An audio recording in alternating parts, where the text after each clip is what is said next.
Okay, अब हम लोग एक चीज डिफाइन करेंगे that the efficiency of a cyclic process. ध्यान दिया जाए क्या होता है। जो मान लो मेरे पास राइट कैसा भी चल रहा है ये साइक्लिक प्रोसेस, मुझे नहीं मालूम। ओके, तो अब अगर हम लोग यहां पर ध्यान दें, जो क्योंकि हमारा डेल्टा यू तो 0 है, तो ऑब्वियस सी बात है, एक चीज तो हमने पहले ही लिख रखे हैं, delta Q cycle will be equals to delta W of the cyclic process। यानी साइक्लिक प्रोसेस का जो हीट है और जो वर्क है वो हमेशा इक्वल होगा ही होगा, राइट। ओके, बट एक बात हम ध्यान दें, in a cyclic process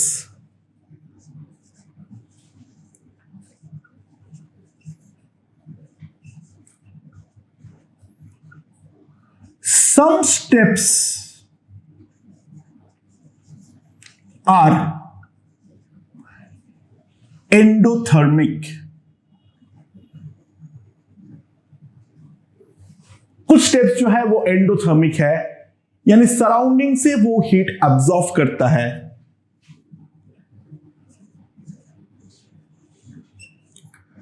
and some steps are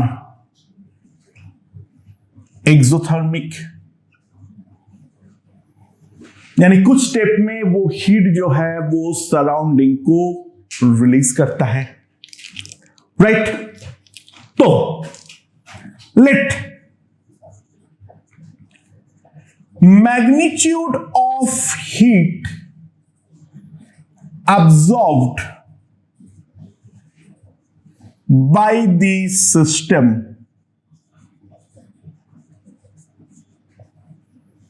in all endothermic steps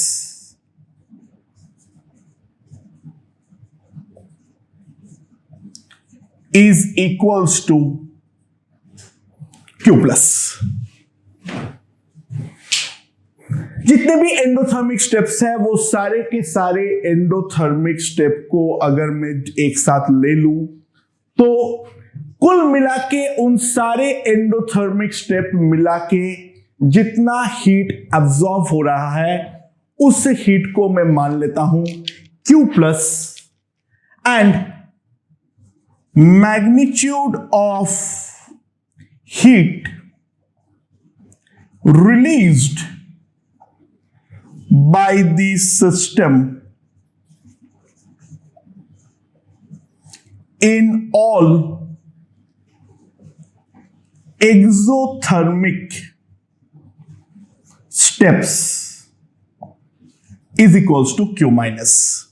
मैं यहां पर मैग्नीट्यूड को लेकर बात कर रहा हूं, जितने भी एंडोथर्मिक स्टेप्स है उन एंडोथर्मिक स्टेप में जितना टोटल हीट एब्जॉर्ब हुआ वो अगर हमारा Q प्लस है, और एक्सोथर्मिक में टोटल हीट जो रिलीज हुआ वो अगर हमारा Q माइनस है, तो इन दैट केस मैं कंबाइंड तरीके से बोल सकता हूं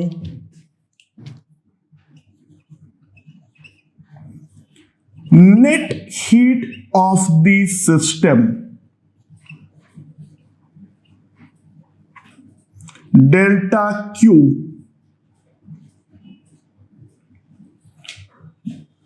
एंडोथर्मिक में जितना एब्जॉर्ब किया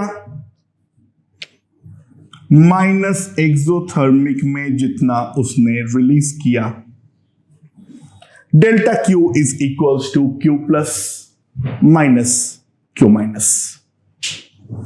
एंड क्योंकि साइक्लिक प्रोसेस का डेल्टा Q और डेल्टा W इक्वल होते हैं, ठीक है, तो जो हमारा डेल्टा Q ऑफ सिस्टम होगा वही हमारा डेल्टा W ऑफ सिस्टम होगा। तो efficiency of a cycle is defined as eta equals to delta W upon Q plus.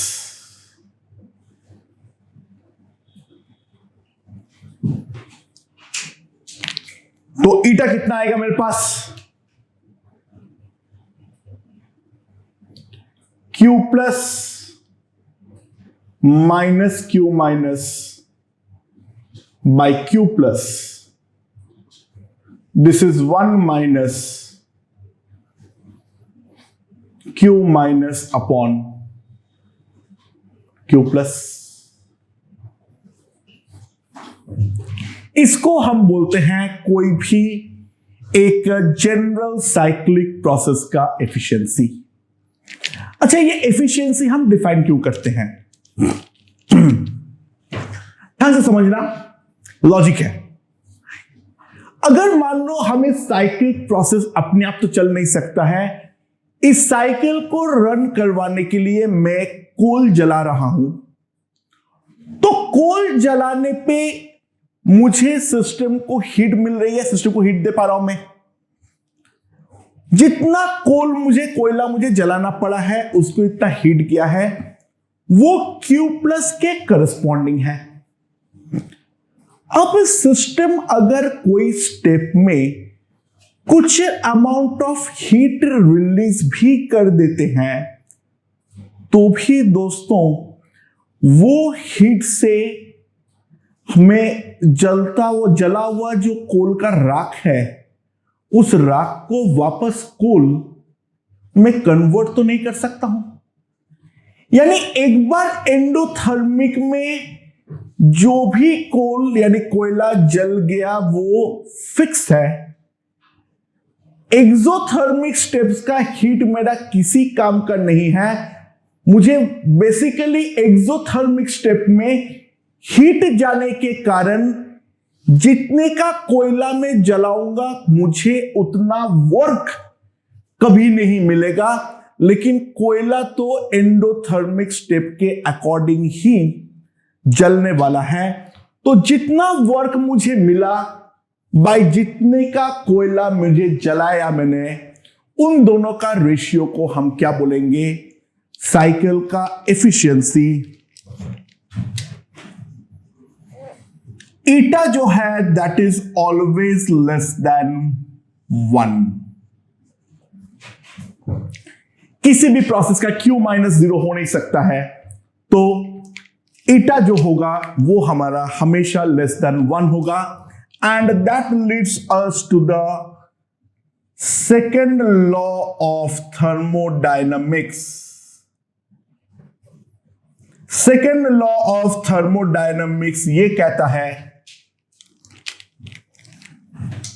There can not be any cyclic process, there cannot be any cyclic process which absorbs some heat and convert all heat to work. ऐसा cyclic process संभव ही नहीं है जो कोई एक external source से heat ले और उस पूरा हीट को वर्क में कन्वर्ट कर दे। कुछ ना कुछ जो है हमारा लॉस तो होगा ही होगा। Now one of the most efficient cycle that can be designed is Carnot cycle. तो अब हम लोग डिफाइन करेंगे कार्नोट साइकिल। ओके, तो कार्नोट साइकिल में क्या करते हैं हम लोग? Alternate adiabatic and isothermal process. Alternate adiabatic and isothermal process, यानी पहले हमारा isothermal expansion,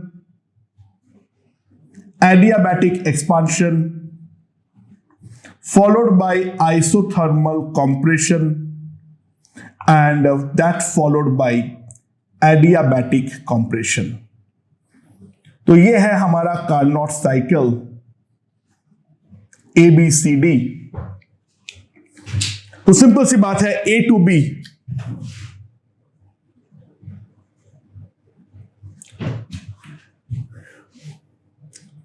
isothermal expansion at temperature T1, A to B isothermal expansion at temperature T1, B to C adiabatic expansion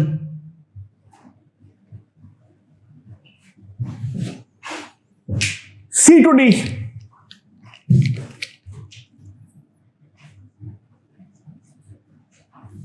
हमारा क्या है, isothermal compression,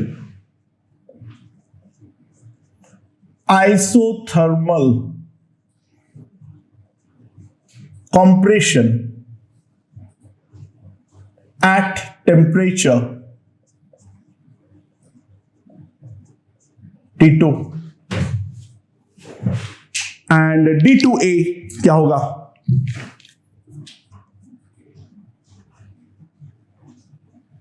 adiabatic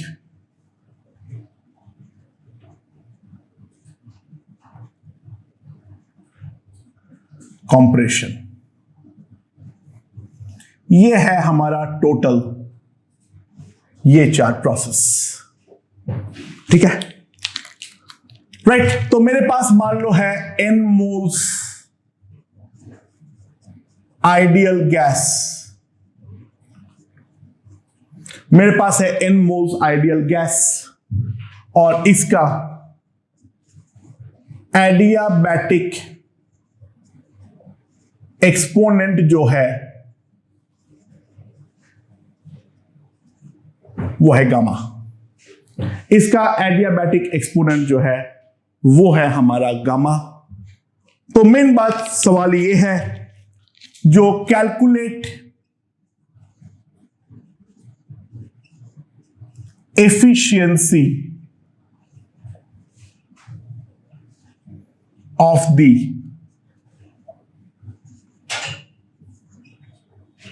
cycle, calculate the efficiency of the cycle, तो कैसे निकालेंगे? Okay, तो step by step ध्यान दे। ये तो हमारा, ये दोनों एडियाबैटिक है, ये तो मेरा Q0 है और ये वाला भी Q0 है, इसको लेकर तो दिमाग लगाना ही नहीं है ना। ये हमारा आइसोथर्मल एक्सपांशन है, तो डेफिनेटली हम जानते हैं आइसोथर्मल एक्सपांशन में हीट एब्जॉर्ब होता है, तो ये वाला स्टेप जो होगा that will be Q plus, और ये एडियाबैटिक आइसोथर्मल कंप्रेशन है, तो isothermal compression is always exothermic, यानी इस स्टेप का जो हीट होगा that will be definitely Q minus. Okay, let's start. यहां का टेम्परेचर है T1, यहां का टेम्परेचर जो है वो है मेरा T2, दोनों जगह का टेम्परेचर में दे रखा हूं। तो हम ध्यान दें थोड़ा सा, डेल्टा WAB कितना आएगा मेरे पास, क्योंकि ये एक आइसोथर्मल एक्सपांशन है, तो ये मेरा आ जाएगा NR T1 ln VB by VA, isothermal expansion है। अच्छा, डेल्टा डब्ल्यू बी सी क्या आएगा? माइनस एन सी वी, इस पॉइंट का टेम्परेचर T2 है, यहां का T1,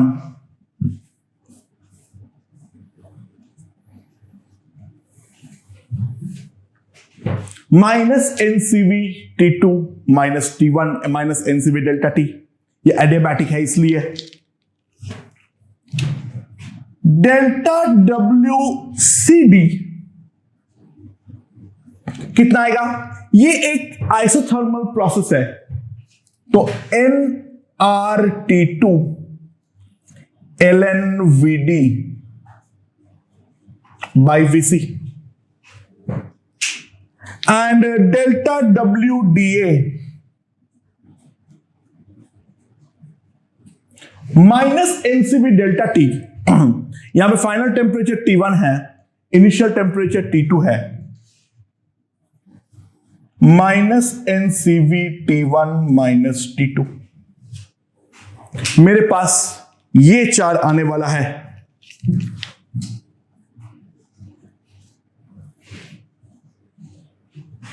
राइट, तो टोटल जो डेल्टा W है साइकिल का, that will be delta WAB plus delta WBC plus delta WCD plus delta WDA। Now अगर हम गौर से ध्यान दें, BC और DA का वर्क एक दूसरे को कंपेंसेट कर रहा है, क्योंकि ये दोनों कट के 0 हो जाएगा। तो डेल्टा W साइकिल जो आएगा that will be simply nRT1 lnVB by VA plus nRT2 ln VD upon VC। ये मेरा हो जाएगा डेल्टा W।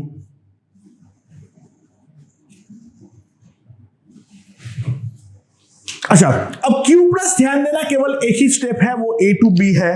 तो Q प्लस जो आएगा मेरे पास, Q प्लस आने वाला है simply nRT1 ln VB upon VA।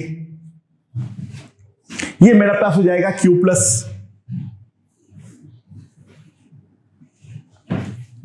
तो एफिशिएंसी ईटा जो मेरे पास आएगी वो कितनी? Delta W upon Q plus 1 plus T2 by T1 ln VD by VC upon ln VB by VA। ये मेरे पास एफिशिएंसी आ जाएगा। ओके, अब बात यह है जो मैं ये वाला रेशियो कैसे निकालूंगा, इसके बारे में हमारे पास क्या तरीका है। तो अब यहां पर ध्यान दो,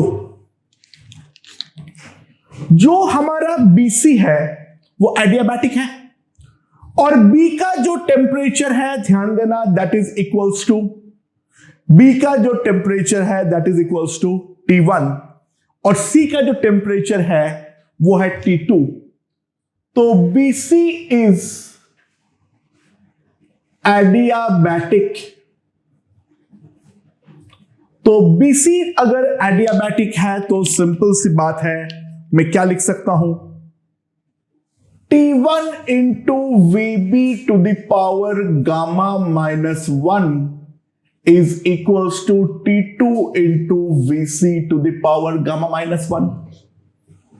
BC हमारा एडियाबैटिक है, तो डेफिनेटली मैं ये वाला चीज तो लिख ही सकता हूं, T into V to the power gamma minus 1 is constant. And now similarly DA is adiabatic, तो DA is adiabatic. So A point का टेम्परेचर है T1, वॉल्यूम है VA, D पॉइंट का टेम्परेचर है T2, वॉल्यूम है VD। तो मैं एक चीज तो लिख सकता हूं, T1 into VA to the power gamma minus 1, T2 into VD to the power gamma minus 1. ये मेरा सेकेंड इक्वेशन है। तो अब अगर मैं इन दोनों इक्वेशन को डिवाइड कर डालता हूं तो डिवाइड कर देने पर मेरे पास क्या आएगा, T1 is cancelled, so VB by VA to the power gamma minus 1, VC by VD to the power gamma minus 1. तो मेरे पास यहां से आ गया VB by VA is equals to VC by VD. Now if I take the log, तो मेरे पास ये आ जाएगा ln VB by VA minus ln VD upon VC.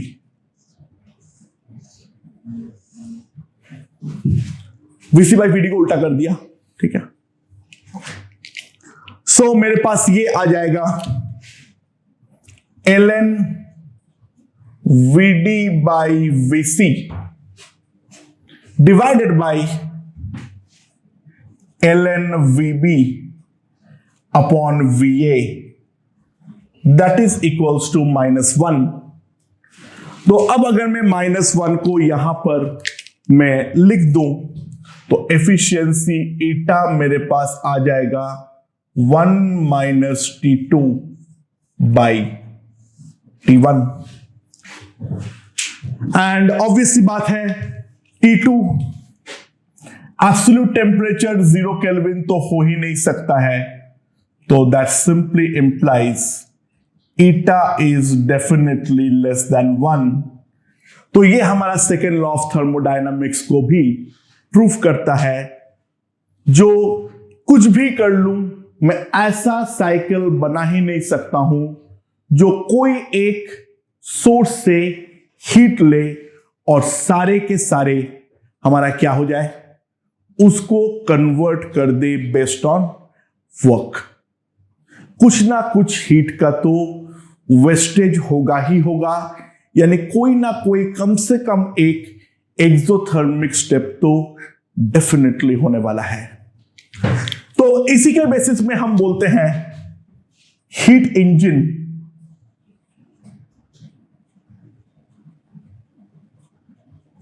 इसी को हम बोलते हैं हीट इंजन। हीट इंजन में क्या होता है, हमारे पास सोर्स होता है at TH that is hot, और हमारे पास एक सिंक होता है, टेम्परेचर है TC, यह कोल्ड। तो सोर्स से यहां पर Q प्लस हीट वो एब्जॉर्व करेगा, सिंक को वो Q माइनस हीट सप्लाई करेगा, और हीट इंजन पलट के जितना वर्क देने वाला है that is W. So efficiency eta is W by Q plus, and that is 1 minus T cold upon T hot. That is the efficiency of heat engine. Heat engine is basically nothing but a Carnot cycle, right? तो ये है हमारा basic analysis regarding a cyclic processes efficiency. अब हम लोग इसके ऊपर बहुत सारे क्वेश्चंस देखने वाले हैं, ओके?